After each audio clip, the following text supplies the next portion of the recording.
Let me ask you something. Bakit may mga taong nakabili na ng kanilang rental property yung una pero hanggat doon na lang? At meron namang ibang investors na tuloy-tuloy. Property number 2, property number 3, property number 5, property number 10. Pareho lang naman silang nagsimula sa isa. So what's the difference? Is it because na mas matalino sila? Mas mayaman? Mas magaling? Maybe. Pero sa experience ko, hindi yon ang biggest factor. Looking back, the hardest property that I ever bought was not my third, was not my fourth. Hindi rin siya yung pinakamahal kong property. It was my first rental. Kasi kapag first rental mo, wala ka pang proof na kaya mo. Wala ka pang experience. Wala ka pang confidence. Wala ka pang equity. At higit sa lahat, hindi mo pa alam magre-react kapag merong problema. And that's why today I want to share why your first rental feels the most difficult. What changed when I bought our third property? The mistakes beginners make, and why learning before buying can save you a lot of expensive mistakes. Pero here's the interesting part.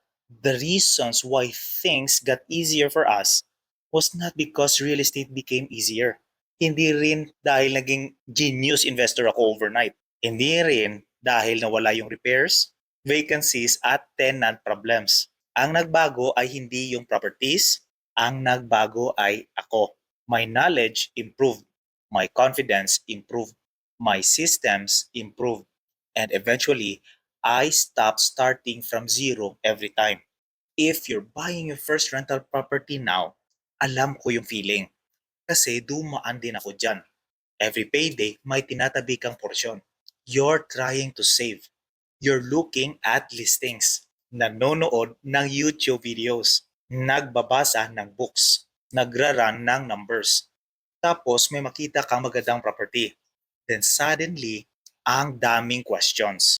What if mali yung property? What if hindi enough yung rent? What if may major repairs? What if mawalan ako ng trabaho? What if bumaba yung market? What if may better deal next month? And before you know it, months become years. Analysis becomes paralysis. Kasi gusto natin maging sigurado. Pero here's something I learned. Real estate rewards informed action, hindi perfect action. Let me tell you what happened in our own journey. Our first rental was mostly funded by our personal savings, hindi equity, hindi refinance, hindi cash flow, kundi savings.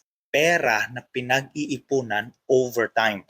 Kaya every dollar felt very important. Every repair felt expensive.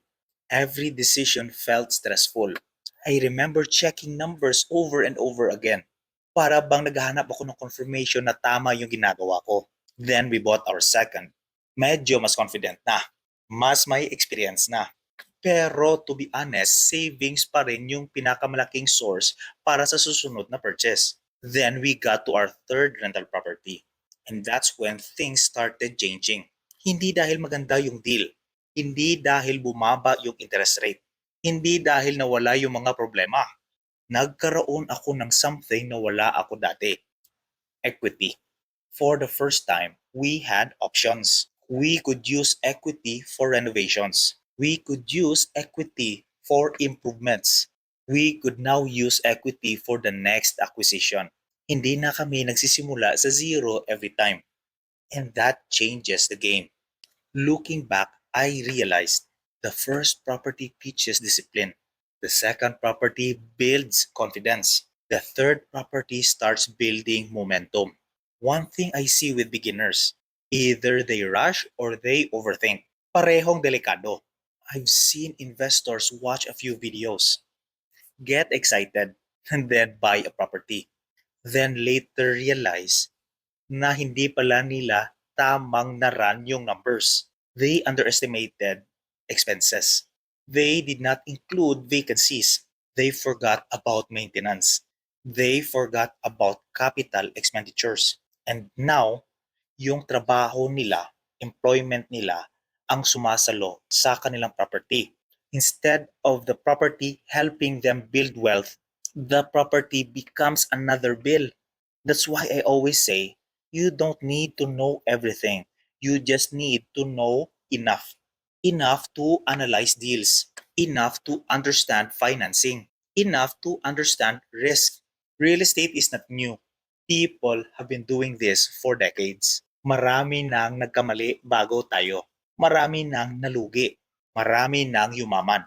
Marami nang gumawa ng mistakes na pwede nating iwasan. That's why I love reading about investor stories. Not because I'm looking for shortcuts, but because I'm looking for patterns. What mistakes keep showing up? What habits do successful investors repeat? What decisions usually lead to problems? Because every mistake that you learn from a book is one mistake you don't have to pay for yourself. This is something nobody talks about enough. Real estate investing requires a tolerance for discomfort, not recklessness, not gambling, discomfort. Saving for years is uncomfortable.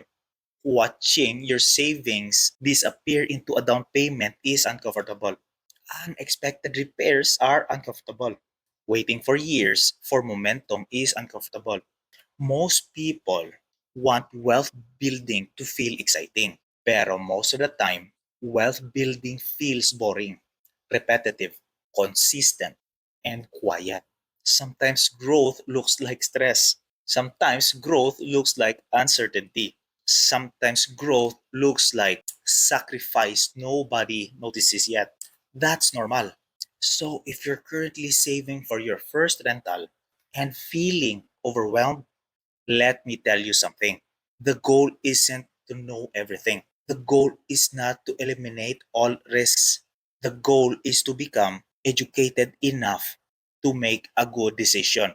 Because once you get through that first property, the game starts changing. You gain experience, you gain confidence, you gain systems, and eventually you gain equity. By the time we reached our third property, I was not smarter than everyone else.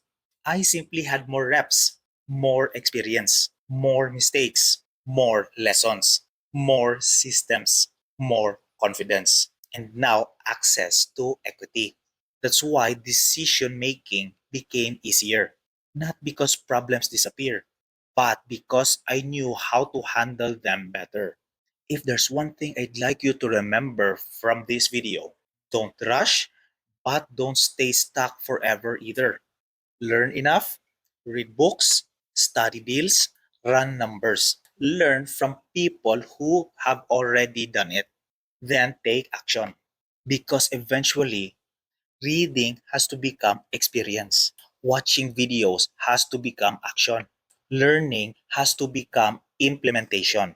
That's where confidence really comes from. I'm curious, where are you at right now in your investing journey? Still saving for your first rental? Looking for deals? Already bought your first rental? Or maybe you're working towards your third? Let me know in the comments. And if you enjoy content about real estate, mindset, and financial freedom here in Canada, subscribe. Thank you for watching, and I'll see you in the next video.